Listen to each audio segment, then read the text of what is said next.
Sabi dito sa latest na balita kay Digong mga kababayan, bukas sa hearing ng Quadcom, sisipot na daw si Digong. Mr. Maravillas niya.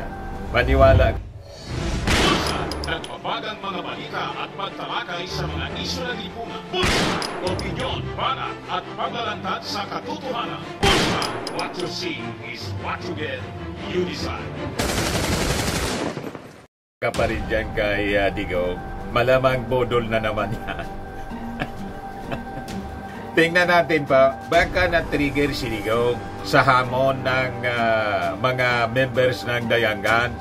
Pumunta ka anya rito, sabi ng mga members ng Dayangans, si Congressman Ortega at saka si Conggod, paano mo anya magagawa sa amin na sipain kami? Pumunta ka anya rito sa Congress at subukan mo kaming sipain. Ngayon, na-trigger siguro kung hindi bodol.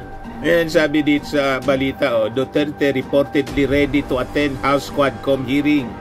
Let's do it. Malamang niya, Mr. Maravillas. Bodol na naman. Malamang. But before ko mga kababayan ibigay sa inyo yung full story ng balitang yan, pagkatapos yung issue kay Inday, kasi nilaglag ng tuluyan si Inday ng kanyang mga empleyado, yung mga career officials na nag-attend, ang turo po, lahat sa kanya. Pero yung mga co-terminus officials niya, nang siyang may alam talaga sa pagwaldas, sabi ni Valeriano, Congressman Valeriano, pagwaldas ng confidential funds ni Inday, wanted na ngayon, kinontempt ng Congress. Isabi ko sa inyo, kawawa itong mga opisyal ni Inday. Parang yung mga opisyal ni Digong, yung mga pulis, mga kababayan na nasabit sa AJK, sila yung nakakulong, si Digong nasa labas. Mag-isip-isip kayo yung mga nautusan lang po ni Inday. I think kailangan ninyo na mag-cooperate kasi siyempre hindi man ninyo gagawin yung pagwaldas ng confidential funds kung walang basbas. Tapos kayo ngayon ang nagtatago, si Inday, sige pa presko. O diba? Kawawa kayo po. Kayo yung nagigisa na dapat nagigisa po at managot sa batas. Si Inday mismo, just like Digong, kaya dapat mag-isip-isip yung mga nasa likod ng AJK. Napudol kayo. But before ko mga kababayan ibigay sa inyo yung full story ng mga balitang yan, click subscribe muna dito sa ating YouTube channel. And hit the notification bell para lagi po kayong updated sa mga kaganapan dito sa ating bansa. Like and share na rin po ninyo ng ating video. At wag na rin po ninyo na skip yung ating mga commercial ads para tuloy-tuloy lang ang pag-unlad ng bagong Pilipinas. At itong ating programa mga kababayan, atid sa inyo nitong ating mga sponsors. Firmax Framing and Lifting Cream. Pinapay po sa mga pulses in affected area. Mainam po ito sa mga pains at paninigas ng mga kaso-kasuan. Ito sa mukha naman yung application, anti-aging, Automax po siya. Ito ay Glow Zero mga kababayan. Whitening po siya. Made in South Korea. Ito naman po, Ningxia Red Mix Fruit Drink. Gawa po siya sa goji berry. May anti-cancer properties po siya. At sa mga naghanap po ng malinis and spacious fitness gym, pumunta lang po kayo sa aming Colossal Fitness Gym. May Grab car rental din po kami. At bills payment po sa aming office. At saka sa mga mahilig po sa mga imported bags, manood po kayo sa live selling ni Madam Eileen Rosales sa kanyang Eileen Closet po. Pati mga shoes, ito yung kanya po. Ito yung kanyang page. Kita ninyo, napakagandang mga online selling po siya. Si Madam Eileen Rosales. Did you know you... Cellphone number niya po, 773-798-7816. Balikan natin yung ating kwento. Kaabang-abang yung Quadcom hearing bukas. Magiging blockbuster ito po, mga kababayan. Siguradong panonoorin kasi alam natin na yung Congress po, totoong maisog, matapang po, hindi tulad ng Senado. Ang matapang lang po sa Senado po, si Risa Ontiveros, nag-iisang nakikipaglaban. Babae pa. The rest po, lahat bagang buntot kay Digong. O ngayon, pag tinutuon ni Digong yung kanyang sinabing let's do it, maniniwala tayo na maisog talaga siya. Pero kung bodo lang po, ablada na naman, maniniwala tayo na hindi man talaga maisog kundi bayot. Duwag na bayot.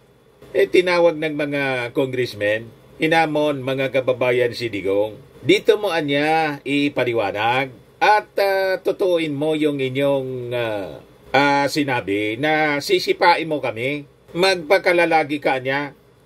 Baka tinablan si Digong sa hamon ng Kongres. Ang umamon sa kanya po, mga members ng Dayangans, mga bata pang congressmen, alangan man magpasindak doon si Digong. O ngayon, ito yung balita ngayon. Nagsabi daw si Digong na a-attend siya bukas ng hearing sa Quadcom. Let's do it, anya. Yun ang sabi po. Sinabihan daw ni Digong, mga kababayan, si dating Executive Secretary Salvador Medialdea as he plans to fly in from his retirement home sa Davao papuntang Maynila. Sabi ng ating mga congressmen, kung ang reklamoan niya ni dating Pangulong Digong, yung gastos niya sa pamasahe, sagot na namin. Corner po si Digong, walang ginadahilan. Naka-attend nga po siya sa Senado. Pagkatapos sa Congress, hindi siya attend. Pag hindi talaga siya attend sa Congress at bodol yung sinabi niya, maniniwala yung mga mamamayang Filipino talaga niyang bahagyong buntot ni Digong. Mas matapang pala yung mga congressmen kaysa sa kanya. Huwag mong ipaya yung sarili mo, Digong. Pagdating mo lang doon sa Congress, i-flying kick mo agad sino ba yung nagsabi sa yung naduduwag ka? Si Paduano? Revolusyonaryo yon. Dating revolusyonary. Itong si Paduano, mga kababayan, armadong revolusyonaryo before na naging party list congressman. Hindi nun urungan si Digong. Kahit na po si Abante at saka si Dan Fernandez, hindi yun uurong kay Digong. Baka hindi na iangat ni Digong yung kanyang paa. Pinusasan siya kagad. Pupusasan siya ng Sergeant at Arms ng Congress po at ikukulong. Contempt. Di ba? For being disrespectful sa institusyon. Nagsabi na po yung ating mga congressmen. Kami anya, irerespeto namin si Digong as former president. Pero anya, yung pagrespeto naman is a two-way street. Hindi pwedeng kami lang yung magrespeto. Irespeto din anya niya yung aming institusyon, ang Congress. Hindi anya kami pabubuli sa kanya. Yon siguro ang nakatrigger kay Digong. Lalo't hinamon siya na magpakalalaki ka niya. Meaning, pag hindi siya dumalo po, hindi siya totoong lalaki. Hindi tunay na lalaki. Tama ba? Pag ganon, yung respeto sa kanya ng mga followers niya mawawala. Isabi ng mga congressmen, ipakita mo anya na kaya mong umarap sa Congress. At pag sigurado anyang sinipa mo kami, matutuwa ang mga palakpakan yung mga followers mo anya. O diba? So sabi dito, they will be surprised. The source said, referring to the members of the Quad Committee. But since you are going to report it, hindi na surprise. The source who requested anonymity. Ang sabi, si Digong po ay magsasailalim kasi sa medical procedure to clear him for the flight to Manila. Makaduda ang linya ng kwento. Baka budol nga. Sabihan niya ng doktor ko, hindi pwede ako hindi ako pwedeng lumipad. Pero ngayon gusto ko. Let's do it, anya. Kaya lang, hindi man niya ako pwedeng gumalaw against medical advice. Malamang ganon ang mangyari. Mamumuti yung mata ng mga congressmen sa paghintay kay Digong kasi may announcement na pupunta. Pagkatapos, wala man dumating po.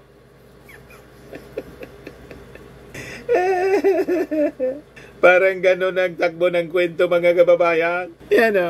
The 79-year-old Duterte will undergo an undisclosed medical procedure to clear him for the flight to Manila. But the source quoted him as saying, "Kaya ko yan. Utak naman gagamitin ko, hindi naman katawan." Paduda po para isipin ng mga tao na hindi siya naduduwag. Kaya lang pinigil siya ng kanyang doktor. To save face, mga kababayan, doon sa hamon ng mga congressmen na magpakalalaki ka, sukul na po si Digong. Previously, Duterte had informed the committee through his lawyer that he would not attend the hearing, citing concerns about the lack of integrity and probity of certain congressmen, whom he did not name. His lawyer also claimed that witnesses were pressured to testify about the former president's alleged involvement in the extrajudicial killings during his time as Davao City Mayor and throughout his presidency from 2016 to 2022. So hanggat hindi po nakikita natin na nandun papasok sa mismong building ng Congress si Digong, huwag tayong maniwala na pupunta siya. Kasi ilang beses na tayong nabudol. Di ba? Paulit pa tayo na mabodol. Yun nga, nag-announce si Digong. Pinatula naman ng mga ilang vloggers po na si Digong daw ayaw na. Umatras na bilang kandidato pagka-mayor. Hindi man na niya kailangang Duterte ang maging mayor. Hindi pa kayo nadala. Maniwala kayo kung si Digong po, winidraw yung kanyang certificate of candidacy for mayor. Pero pag kwento lang na aatras na siya, yan ang kwento ngayon. Malamang budol na naman po ang intensyon ni Digong para lagi siyang pag-usapan. Parang si Inday. Pabitin yung mga kwento. Ang balita ngayon, natakot kay Nograles. Rody Duterte reluctant to be Davao Mayor, just waiting to die. Hinintay na daw niya si kamatayan. Huwag kang mainip. May takdang panahon para sa lahat. In everything there is a season in time. A time to be born, a time to be born, and a time to die. Ayan mo. Nagpa-interview si Digong. Yan sabi dito, former President Digong apparently is not keen on pushing through with his candidacy as mayor of Davao City. Nagpa-interview po noong November 7. Sabi ni Digong, "Count me out, I am retired. Hindi na ako babalik, wala na akong babalikan, ibigay ko na sa next generation. Hindi ko na panahon." Sabi po ni Digong, "I am just waiting for my kamatayan. Ayaw ko na talaga. Leave it to God. Hindi kailangang Duterte ang mayor. It could not be that way. Ako, tapos na ako. Ibigay ko naman sa chance sa iba. Wala na akong mahingi sa Diyos." The former president filed his candidacy for mayor of Davao City on October 7, shutting down speculation he would run for senator since voter preference surveys showed him with a strong chance of winning. He will be up against his former cabinet secretary Carlo Nograles for the top local post. Ano niya, Mr. Maravillas, ang reading mo? Normal po kay Digong ang ganyang mga statement. On the other hand, baka nafe-feel ngayon ni Digong na wala na siyang popular support sa Davao with all the controversies na lumabas sa mga kababayan laban sa kanya at sa kanyang anak. Nafe-feel niya siguro na baka matalo siya ni Nograles kaya pinofloat na niya yung idea na gusto niyang mag-retire. Pero hindi man niya wini-withdraw, mga kababayan, yung kanyang COC. Ibig sabihin, hindi man totoo na gusto niyang mag-retire na. Kaya lang, kung matalo siya, at least hindi siya mapaya. Hindi naman niya ako na gano'n. Okay man lang niya sa akin kasi matanda na ako. Di ba niya sinabi ko?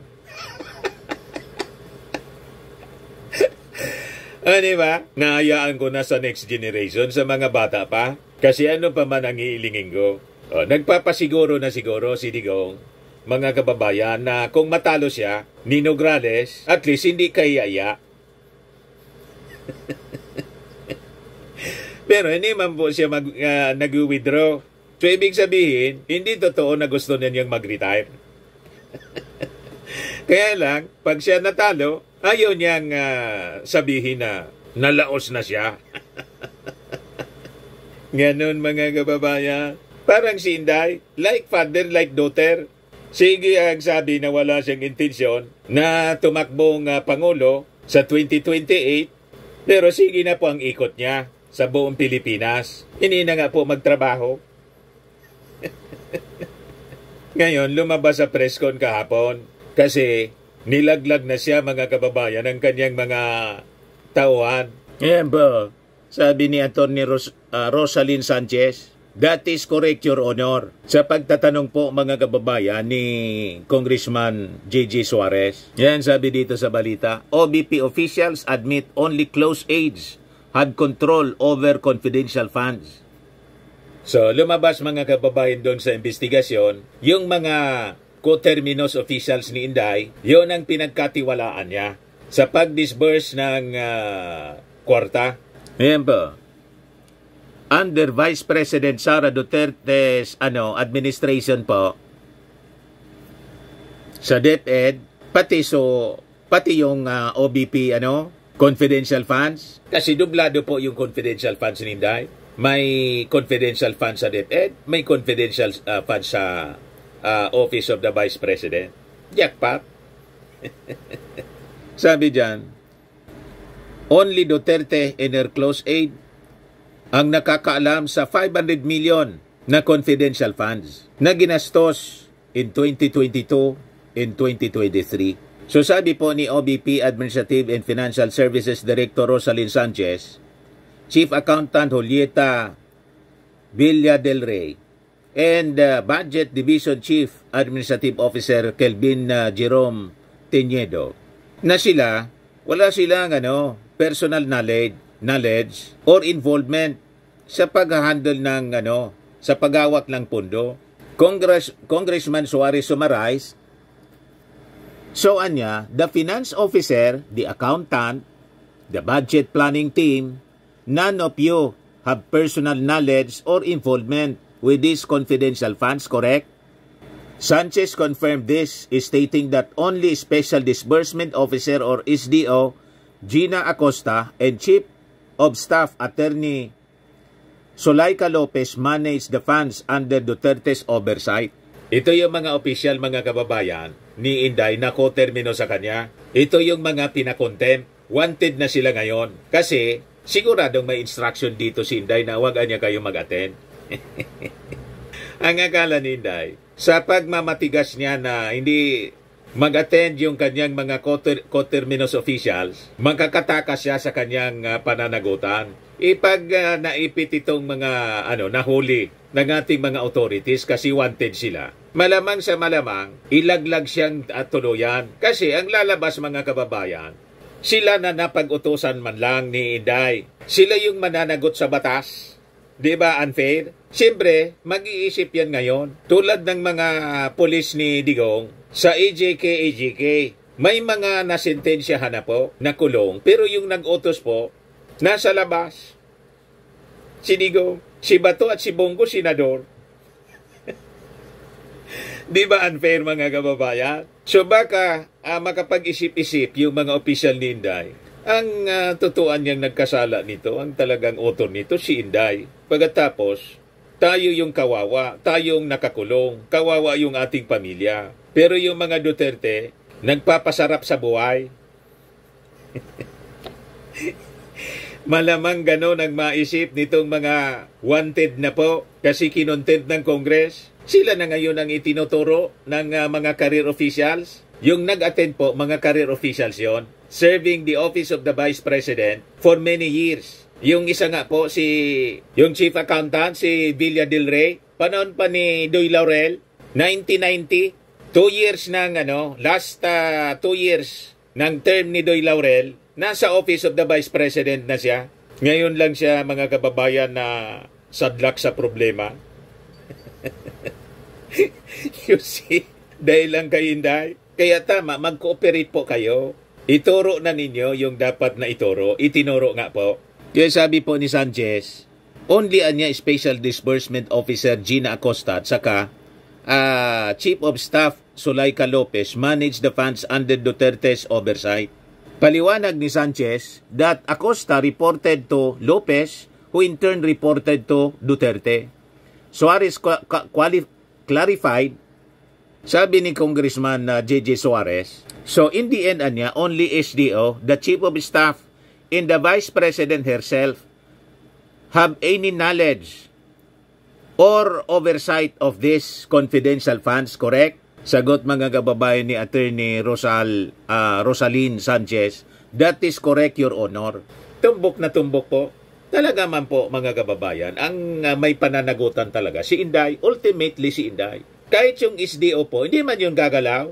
Si Zuleika Lopez, na ngayon nasa Amerika, yung SDO, hindi man yung gagalaw po kung walang authority, walang utos si Inday. So ang talagang may ultimate na responsibility po, may pananagutan sa batas, sa pagwaldas ng confidential funds, sabi ni Valeriano. Wala man pong iba si Inday. Parang yung sa AJK, nangyari yung AJK po, dahil may utos yung Pangulo na kill. Ganun lang yan. Pero siyempre sa legal process, kailangan dumaan sa ganitong uri ng investigation. Kaya nga po, napansin ninyo, sa pag-testify po, pag tinatanong ng ating mga congressmen, hindi sila mismo yung nagsasalita kung sino. Pwede mo ba anya na pangalanan kung sino? So hindi sila mismo yung nagme-mention ng pangalan. Inayaan nila yung witness, yung resource person, ang magturo. O diba? Itinuro na po. Lahat si Inday yung itinuro. Diba? Si Atty. Rosalyn Sanchez. Tapos ito mga kababayan na si Olleta Villa del Rey. Tapos si Kelvin Jerome Teñido. O ito yung trustee ni Inday, SDO, Zuleika Lopez, tumakas na papuntang Amerika. Pero sabi nila, hindi man na niya tumakas. Pa-Amerika kasi kailangan niyang pumunta doon sa kamag-anak, nag-caregiver po kasi sabi, may sakit. Madaling sabi, nakakuha ng palusot para umiwas. Ganun lang po, kanya-kanyang paraan. Pero darating ang oras, marirealize mga kababayan nitong mga opisyal ni Inday na bakit niya tayo nalalagay sa problema. Hindi man talaga tayo yung nagwaldas ng pera, kundi napag-utusan lang tayo. Baka maisip nila, pag na-realize nila na walang patutunguhang mabuti kung magtatago sila, iiwas sila, habang hindi man talaga sila yung may dapat na pananagutan. Wala man silang kasalanan, kundi napag-utusan lang. Wala man silang magawa kasi empleyado. Ang utak ng lahat ng ito, si Inday, baka mga kababayan, finally, makipag-cooperate na po sa ating Kongreso para mapanagot yung dapat na managot. Yan pong nasa gitna ang dapat managot. Tama po mga kababayan? Tapos, nagpa-press-con kahapon. Politika daw lang. Pinapalabas niya, ginigipit siya ni Martin Romualdez sa ni Lisa Marcos. Malabo nga po. Malabo na politika ito. Ito po ay pure issue on corruption. Yan ang malinaw. At yung Congress, pag hindi ito mga kababayan na ginawa yung kanilang mandato, they will be remiss of their duties and responsibility sa ating mga mamamayang Filipino.